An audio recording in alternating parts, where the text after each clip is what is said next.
বর্তমান যে কথা আমি খুব সোজাসুজি বলছি সব জায়গায় গিয়ে, যে দেখুন আমরা ভুল করেছিলাম, আপনাদের কাছে পৌঁছে বারে বারে দিন রাত্রে লড়াই করে ভুল করেছিলাম।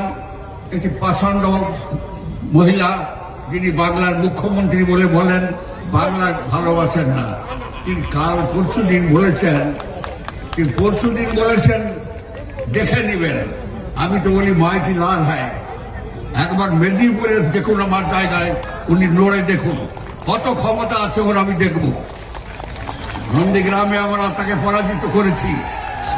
আমরা আজকে আপনাদের কাছে প্রার্থনা করি, উনি পালিয়ে গেছিলেন কোলাঘাট থেকে, আমি তাকে গাড়ি ঘুরিয়ে এদিকে না আনলে তিনি মেদিনীপুরের চিনতেন না, ময়না চিনতেন না, তিনি চিনতেন না নন্দীগ্রাম, তিনি চিনতেন না সুতাহাটা, হলদিয়া, কাঁথি, মেদিনীপুর, কাঁথি কিছুই চিনতেন না, উনি জানতেন না কিছু। অনেক দাপট মারছেন। আমি তো বলি বাপের বেটা যদি হন, মহিলা বটে, মাকে বলতে পারবো না, মা জন্মদাত্রী তার কথা বলতে পারবো না। আমি শুধু বলি একটা সিট নন্দীগ্রামে হেরেছেন, নন্দীগ্রাম ছেড়ে অন্য একটা সিটে দাঁড়ান, সাহস থাকে এই মেদিনীপুরে আমরা ওকে সেই উপযুক্ত শিক্ষা দিয়ে দিব যে শিক্ষার জীবনে উনি পান।